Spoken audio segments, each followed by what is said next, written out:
it's Sophie. So today I'm going to be doing my August wrap up. I'm only going to do one video this time because A, it's mostly been fiction, and B, I've been reviewing a lot of the books I'm reading because I've been doing a Man Booker, as you're aware, so I don't need to chat about those too much. So just one video this month. So I'm just going to do a real quick flyby of the Man Bookers, and I have got full review videos for all of these, which I'll link down below for you. So if you do want to check any of these out, then feel free. The first one is My Name is Lucy Barton by Elizabeth Strout, Hot Milk by Deborah Levy, The Sellout by Paul Beatty, Eileen by Ottessa Moshfegh, Serious Sweet by A.L. Kennedy, and Work Like Any Other by Virginia Reeves. Okay, and on to the actual sort of normal wrap up. So I've only got one non-fiction. That one is The God Delusion by Richard Dawkins. I spoke in my haul about how this book has sort of a little bit of a history for me, in that I was very much anti this book when I was Christian and was quite interested to see what I thought. I did enjoy it, but I think, to be honest, with where I am now in terms of my belief, and not a lot of it was new. Nothing was really all that challenging for me. It was nice to read, and it was nice to sort of go back and see things from the other side to the way I'd seen them when I was younger. I would say if you are new to sort of critical thinking, if you're new to exploring ideas about atheism, then you may want to have a go at this one. Though I would say that if you are someone who is still currently within a belief system and would identify as someone who is religious, I probably wouldn't recommend this as the first book, because I think Dawkins' tone at points is a little bit patronising towards those who are religious, and I think in some of the examples he uses, sort of talking about the way that primates' brains work and child's brains work in relation to how potentially, you know, he's not just saying it's identical, but through sort of the process of evolution, some of those factors have remained in people who are religious, just feels condescending to me. And I know that probably if I had read this when I was religious, it wouldn't have necessarily convinced me. So yeah, I mean, it's fine, it's a good book. I can understand why it caused a lot of sort of drama at the time, but I think I've learned a lot more about the topic through other means than I picked up in this book. Choose at will. The next one I have is Flowers for Algeron by Daniel Keyes. This is a science fiction book about a young man who has a sort of unusually low IQ. And it's sort of affecting his whole life, but it's also been the way he's lived since childhood. He's not had any kind of accident, he's always had this low level of intellect, works sort of a relatively manual job, sort of clearing up in a bakery, engages with other people, but only on a very superficial level, and often those he would see as friends are actually making fun of him, and they don't have the same kind of connection that he feels he has with them. And the main character, Charlie, is essentially offered this procedure that will increase his intellect and allow him to experience life at a higher IQ level, which they think will be beneficial for him.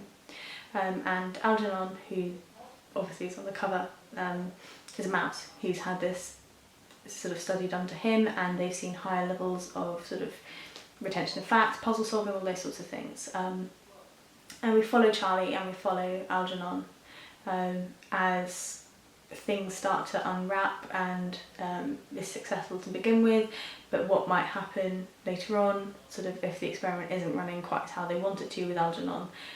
And I really enjoyed this book. I didn't know all that much going in, so it was fairly blind for me, though what I've told you there is what is on the back, so whilst I went in blind, it wasn't really all that blind. I had a good idea of the storyline just from the blurb. But it was really interesting. It made me think an awful lot, and it really scared me. There are elements of the book that focus around essentially what our intellect makes us as humans, so what characteristics or traits play into the way that we perceive ourselves in relation to our intellect.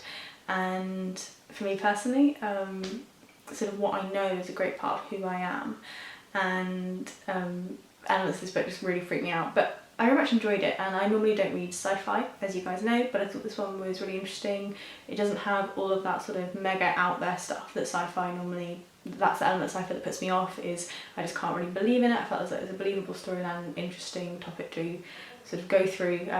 So maybe for those of you who don't normally do sci-fi but prefer the sort of thought experiment, literary stuff, this might be one you like. And the next one I have is Muriel Sparks, The Driver's Seat. Picked this one up after Adam from Memento Mori sort of chats about Muriel Spark a fair bit, and it's tiny, so I thought I'd give it a shot. I really enjoyed this one, I gave it 5 stars. It's a really interesting sort of writing style, really interesting way of telling a kind of mystery story. I'm actually not going to go into the storyline with you because I went in completely blind and loved that experience. I would recommend reading this one blindly if you want to. It's kind of dark, it's unusual, there's a little element of madness in there too, so if any of those things sound of interest, it's only tiny and I would recommend just giving it a shot. I really loved it. The next one, unfortunately, I didn't love so much, and that one was A Strangeness in My Mind by Orpan Pamuk. This was one of the Man Booker International, I think it was shortlisted. In 2016. It's a bit of a beast of a book, even though it is sort of little size-wise.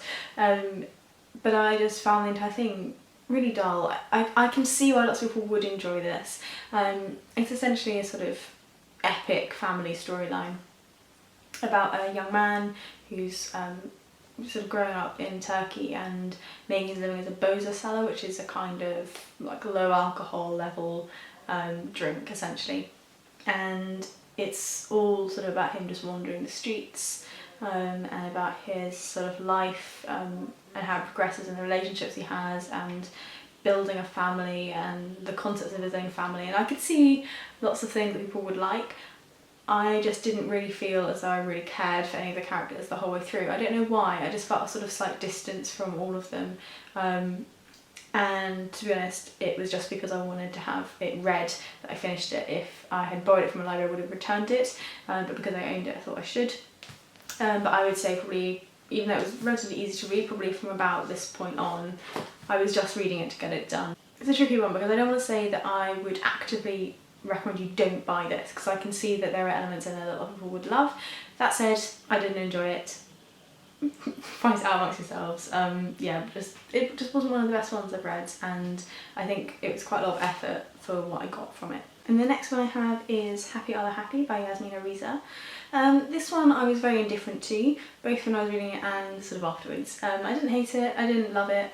I think ultimately it's quite a forgettable story, although it's sort of interesting the way it's told. It's 18 different characters who are all intertwined and all dealing with sort of the experience of being married and sort of the experience of, I suppose, 30s to 40s age-wise.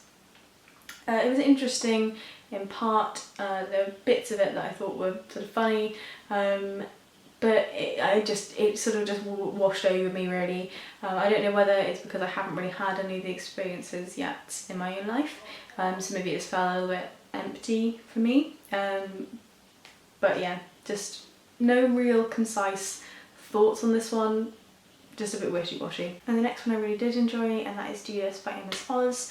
It was my first Amos Oz that I've read, and I was kindly sent this one as a review copy by Shattering Windows. So this story is set in Jerusalem in 1959, and we follow a young university student who is a little bit of a loose end and is kind of trying to find himself, trying to find something to do. His relationship with a young woman has broken off and she's with someone else, and he's not really sure what he's doing with his study and just feels a little bit disconnected from everything. He ends up going, just sort of wandering around the university campus and sees a notice board which is advertising for someone to come and sit and speak with this old man. And he's intrigued. It sounds like an unusual kind of thing to want from someone, and decides, do you know what, why not? I'm not doing anything, I've got to waste this time, I'm going to go and figure out what's going on. So he goes to this house and sort of begins starting this sort of relationship with this old man who lives in the house, and this mysterious woman who is older than Shamal, who is our main character, but younger than the person he's there to care for. And he moves in and becomes a sort of a live-in guest in the attic of this house. I just loved the way this story was told, and I spent a weekend reading it, and it was just a really magical weekend.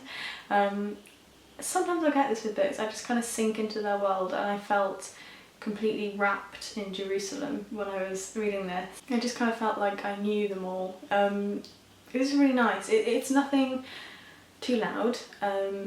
It's nothing that is too plot driven. It's more about sort of the development of these characters and the relationships to one another, whilst also exploring sort of the political scene of Jerusalem at the time. The book also plays around with some religious ideas as well, specifically the character of Judas and his sort of role in sort of the political image of Judaism, and how Judas's role as traitor and as money grabbing and as the bad guy sort of plays into potential sort of some discriminatory Christian thinking around Jews as a group of people, and really explores the nature of Judas and the way in which Judas related to Jesus.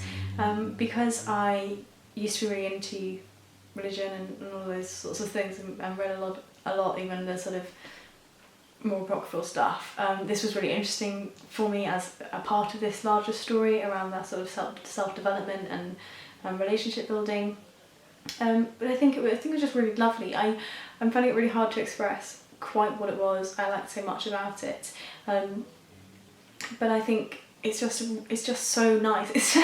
It's just such a sweet story, and I think some of the parts of the writing, whilst not necessarily beautiful just to read out, sort of they just cast such a gorgeous picture of this place. It's really hard to explain. I can't really tell you any more about why I love it. I just do. I'm sorry if I'm a bit all over the place still. I'm doing my best to try and talk to you coherently. And then I just have one more to show you, and that is Infinite Jest, and it's so heavy, guys. I finished Infinite Jest this month, which is a great achievement for me. It's the hardest book of fiction I've ever read. I will talk about this one in more detail in a video on its own because it's so big. The writing is like tiny and the pages are tiny and thin. So I am going to do a full video on Infinite Jest and just chat you through some of the things I liked, some of the things I didn't like, what the book's about, why it was the hardest fiction book I've ever read. So look out for that one soon, but I'm not going to try and put it in this one because it's just there's too much to try and talk about. So apologies for my rambling. My mind is still a little bit all over the place, but I'm much better than I was last time I saw you. I've been away for a week and just relaxing and not really thinking about much, which has helped greatly. So fingers crossed I'll be fine for work on Monday. I'll see you soon in my next video. I expect it's going to be more man bookers because that's sort of what I'm on at the moment. Although I may be doing a sort of currently reading catch-up style thing at some stage in the middle as well, because I'm just casual stuff is what I'm after just at the moment, I think. But anyway, thank you for watching and thank you for your patience whilst I stumble my way through talking about all the books that I've had a go at in the last month. See you soon. Bye. This book is a really interesting little novel, and I think it's one that's probably going to be a little bit difficult to talk about because